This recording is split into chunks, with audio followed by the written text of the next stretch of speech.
یہ قرآن ایک بابرکت کتاب ہے جسے ہم نے آپ صلی اللہ علیہ وسلم پر نازل کیا تاکہ لوگ اس پہ غور اور فکر کریں اور تاکہ اہل فہم اس سے نصیحت حاصل کریں۔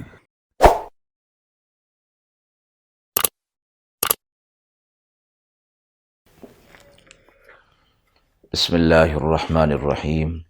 السلام علیکم ورحمۃ اللہ وبرکاتہ۔ ناظرین کرام، درس قرآن مجید کے آج کے اس پروگرام میں ہم سورۃ الانفال کی آیت نمبر 2، 3 اور 4 کا ترجمہ اور تفسیر پیش کر رہے ہیں، اور آخر میں پوچھے گئے سوال کا جواب ہوگا۔ اعوذ باللہ من الشیطان الرجیم، بسم اللہ الرحمن الرحیم۔ انما المؤمنون الذين اذا ذكر الله وجلت قلوبهم واذا تليت عليهم آياته زادتهم ايمانا وعلى ربهم يتوكلون الذين يقيمون الصلاة ومما رزقناهم ينفقون أولئك هم المؤمنون حقا لهم درجات عند ربهم ومغفرة ورزق کریم۔ آیات مبارکہ کا ترجمہ ملاحظہ فرمائیں۔ ایمان والے وہی ہیں جب ان کے سامنے اللہ کا ذکر آئے تو ان کے دل ڈر جائیں، اور جب پڑھی جائیں ان پر اللہ کی آیات تو زیادہ ہو جاتا ہے ان کا ایمان، اور وہ اپنے رب پر بھروسہ کرتے ہیں۔ وہ لوگ جو قائم رکھتے ہیں نماز کو، اور جو ہم نے رزق انہیں دیا ہے خرچ کرتے ہیں، وہی ہیں سچے ایمان والے۔ ان کے لیے درجات ہیں اپنے رب کے پاس، اور معافی اور عزت کی روزی ہے۔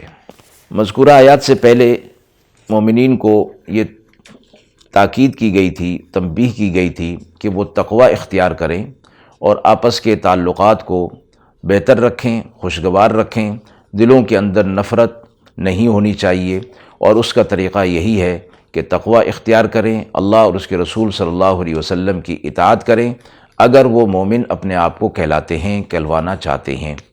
یعنی ایمان کا تقاضا یہی ہے کہ تقوی ہو اور اللہ کے رسول اور اللہ کی اطاعت ہو۔ ان آیات میں اہل ایمان کی صفات بیان فرمائی گئی ہیں۔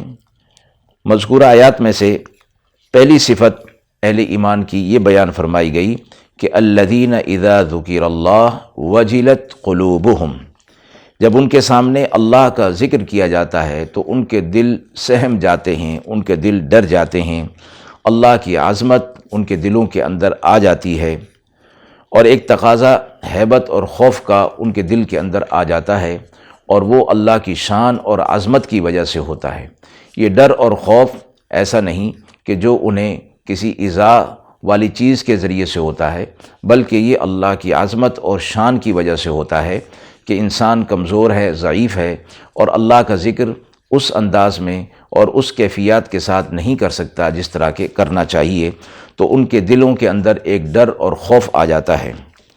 دوسری آیت میں یہ فرمایا کہ ایسے لوگوں کے لیے خوشخبری ہے کہ جن کے دلوں کے اندر اللہ کا ذکر آنے کے بعد ڈر اور خوف آ جاتا ہے۔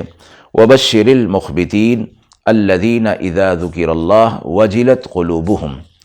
پھر فرمایا کہ یہ ایک قسم کا اطمینان بھی ہوتا ہے کہ اللہ کے ذکر سے اطمینان حاصل ہوتا ہے۔ الا بذکر اللہ تطمئن القلوب، دل کے سکون اور اطمینان کے لیے اللہ کے ذکر کو اختیار کرنا قرآن مجید کی ہدایت ہے، اور فرمایا کہ اگر یہ دل کے اندر اللہ کا ذکر نہ ہو تو پھر دل کا سکون اور آرام اور راحت ختم ہو جاتا ہے۔ اس لیے فرمایا کہ جو شخص بھی اپنے دل کا اطمینان چاہتا ہے اسے چاہیے کہ وہ اللہ کا ذکر کرے۔ مومن کی دوسری صفت یہ بتائی گئی کہ جب ان کے سامنے اللہ کی آیات کی تلاوت کی جاتی ہے تو زادتہم ایمانا، ان کے ایمان بڑھ جاتا ہے۔ احادیث مبارکہ میں ایمان کے گھٹنے اور بڑھنے کی کیفیات مذکور ہیں، یعنی ایمان گھٹتا بھی ہے اور بڑھتا بھی ہے، اور یہاں بڑھنے کی کیفیت کا جو ذکر ہو رہا ہے اللہ کی آیات تلاوت کرنے کے بعد، تلاوت سننے کے بعد، یعنی ایمان قوت اور کیفیت اور نور اس کا بڑھ جاتا ہے۔ اور یہ تجربے کی بات ہے کہ اعمال صالحہ سے ایمان میں قوت اور ایسا شرح صدر پیدا ہو جاتا ہے کہ اعمال صالحہ اس شخص کی طبیعت ثانیہ بن جاتی ہے، جس کے چھوڑنے سے اسے بہت تکلیف ہوتی ہے، اس لیے کہ وہ ایمان کی وجہ سے، قوی ایمان کی وجہ سے وہ اعمال صالحہ سرزد ہو رہے ہوتے ہیں، اور جب وہ چیز نہیں ہوتی تو پھر تکلیف ہوتی ہے، رنجش ہوتی ہے، اور گناہ سے اس شخص کو طبعی طور پر نفرت پیدا ہو جاتی ہے۔ یہ ایمان کے مضبوط ہونے کی علامت فرمائی گئی ہے۔ تیسری صفت مومن کی یہ بیان فرمائی کہ وہ اللہ پر توکل کرتے ہیں، بھروسہ کرتے ہیں۔ توکل کے معنی اعتماد کرنا، بھروسہ کرنا، یعنی تمام اپنے اعمال اور احوال میں اس کا مکمل اعتماد اور بھروسہ اللہ تعالیٰ کی طرف ہی ایسے لوگوں کا ہوتا ہے۔ آپ صلی اللہ علیہ وسلم نے فرمایا کہ اس توکل اور اعتماد کا مطلب یہ نہیں کہ مادی اسباب اور تدابیر کو چھوڑ دیا جائے، بلکہ مادی اسباب اور تدابیر کو اختیار کرنا توکل کے خلاف نہیں ہے۔ آپ صلی اللہ علیہ وسلم کے پاس ایک صحابی آئے اور آپ صلی اللہ علیہ وسلم نے ان سے پوچھا کہ وہ کیسے آئے، تو انہوں نے کہا کہ اونٹ پر سوار ہو کر۔ آپ صلی اللہ علیہ وسلم نے فرمایا کیا تم نے اونٹ کو باندھ دیا ہے؟ انہوں نے فرمایا کہ نہیں، میں نے اونٹ کو اللہ کے توکل پر چھوڑ دیا ہے۔ آپ صلی اللہ علیہ وسلم نے فرمایا پہلے اونٹ کو باندھ دو، پھر اللہ پر توکل کرو، یعنی اسباب اور تدابیر کو اختیار کرنا توکل کے خلاف نہیں ہے۔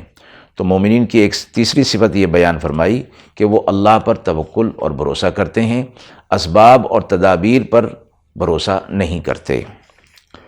چوتھی صفت بیان فرمائی کہ وہ نماز کو قائم کرتے ہیں۔ نماز پڑھنے کا ذکر نہیں، قرآن مجید میں نماز کے قائم کرنے کا فرمایا گیا، اور قائم کا معنی کسی چیز کو سیدھا کھڑا کرنے کے ہیں۔ مراد اقامت الصلاۃ سے یہ ہے کہ نماز اپنے پورے آداب اور شرائط کے ساتھ بجا لائی جائے۔ رسول اللہ صلی اللہ علیہ وسلم نے جس طرح فرمایا آداب اور شرائط میں کوتاہی ہوئی تو اس کو نماز پڑھنا تو کہا جا سکتا ہے، مگر اقامت الصلاۃ نہیں کہا جا سکتا۔ قرآن مجید میں نماز کے جو فوائد فرمائے گئے ہیں اور برکات فرمائے گئے ہیں، جیسے فرمایا ان الصلاۃ تنہی عن الفحشاء والمنکر، بے شک نماز بے حیائی اور برائی کے کاموں سے روکتی ہے، اور یہ اسی وقت ہے کہ جب نماز کو اس کے آداب کے ساتھ، خشوع اور خضوع کے ساتھ ادا کیا جائے۔ پانچویں صفت یہ بیان فرمائی کہ جو کچھ اللہ نے انہیں رزق دیا ہے وہ اس میں سے اللہ کی راہ میں خرچ کرتے ہیں۔ یہ اللہ کی راہ میں خرچ کرنا صدقات، خیرات اور وقف، زکوٰۃ، صدقۃ الفطر، واجبات شرعیہ سب اس میں داخل ہیں۔ لوگوں کی خدمت، لوگوں کی مشکلات کو دور کرنا، حاجت روائی کرنا، یہ فرمایا کہ یہ بھی مومنین کی صفات میں سے ہے۔ پانچوں صفات بیان کرنے کے بعد فرمایا اولئک ھم المؤمنون حقا، یہ پانچ صفات کے حامل مومن سچے مومن ہیں۔ حقا کے ساتھ فرما دیا، اللہ رب العزت نے ان کے مومن ہونے کی تصدیق فرما دی۔ تو فرمایا کہ آپ صلی اللہ علیہ وسلم نے کہ یہ اللہ تبارک و تعالیٰ کی طرف سے اہل ایمان کو بطور انعام کے اس کے بعد یہ فرمایا جا رہا ہے لہم درجات عند ربہم ومغفرۃ ورزق کریم، ایسے لوگوں کے لیے، ان پانچ صفات کے مومنین کے لیے اللہ نے تین چیزوں کا وعدہ فرمایا، ایک درجات عالیہ، دوسری مغفرت، اور تیسرا عمدہ رزق کا، جو اللہ رب العزت انہیں چاہیں گے تو اس دنیا کے اندر، ورنہ آخرت میں تو ضرور ان انعامات کا وعدہ فرمایا گیا ہے۔ آیت کے حوالے سے سوال پوچھا گیا ہے کہ مومنین کی صفات کے حوالے سے کن انعامات کا ذکر فرمایا گیا ہے۔ جیسے کہ آیت کے اندر فرمایا گیا کہ اہل ایمان میں پانچ صفات ہیں، اور ان پانچ صفاتوں کے لیے اللہ رب العزت نے جو انعام فرمائے ہیں وہ تین قسم کے ہیں۔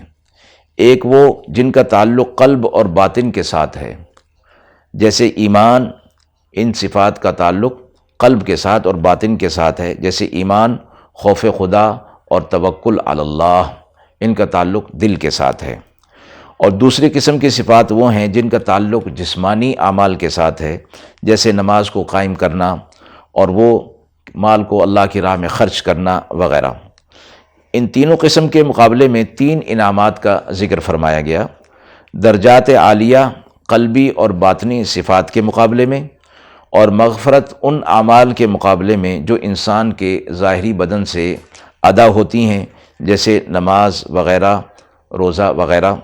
جیسے حدیث میں فرمایا گیا کہ نماز گناہوں کا کفارہ ہو جاتی ہے، اور رزق کریم یعنی عمدہ روزی اللہ کی راہ میں خرچ کرنے کے مقابلے میں انعام کے طور پر فرمایا گیا ہے، یعنی جو کچھ خرچ کیا جائے گا اس سے بہت بہتر اور اس سے بہت زیادہ اللہ کی طرف سے انہیں دیا جائے گا۔ جیسے حدیث مبارکہ میں فرمایا کہ جو شخص اللہ کی راہ میں خرچ کرتا ہے، اللہ رب العزت اسے 10 گنا دنیا کے اندر اور 70 گنا آخرت کے اندر عطا فرمائے گا۔ وآخر دعوانا ان الحمد للہ رب العالمین۔